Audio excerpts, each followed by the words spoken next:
المتسابق التالي اسمه محمد زين بن فاروق، وموضوعه: باكستان تنعم بالحرية وغزة تحلم بنورها.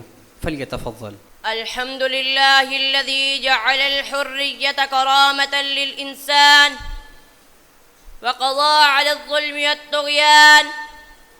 أما بعد، يا أيها الناس، أوصيكم وإياي أولا بتقوى الله عز وجل. يا عباد الله، نحن اليوم في بلادنا نحمد الله على نعمة الحرية التي أكرمنا الله بها بعد كفاح وتضحيات وشهداء برار.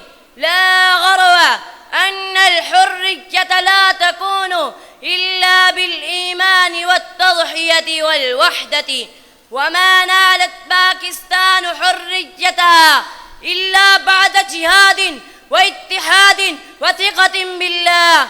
أيها الإخوة المسلمون، أنتم ترون إخواننا في غزة، هذه البقعة المحاصرة المسلمة، لا يزالون يحلمون بنور الحرية التي نعيشها، ويقدمون أنفسهم وأولادهم وأموالهم ثمنا لذلك النور. هم يتحملون ويصبرون على البلاء ويرجون وجه الله وحده، فهل ننساهم؟ هل نخذلهم؟ هل نتركهم وهم في المحنة؟ لا والله، فالله يرى ما تعملون ويسمع دعاءكم ويجازيكم على نصرتكم لإخوانكم. يا أمة الإسلام، يا أمة الإسلام، اغتنموا حريتكم في نصرة إخوانكم وقوموا بواجبكم تؤجروا وتفوزوا.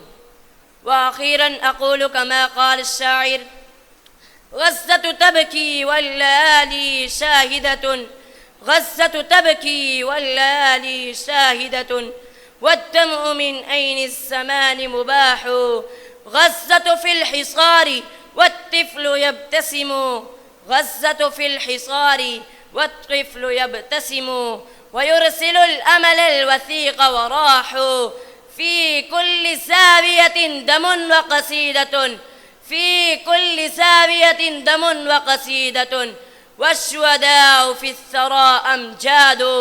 غزة عرس العز والإباء، غزة عرس العز والإباء، ما وهنت والصبر فيها زاد.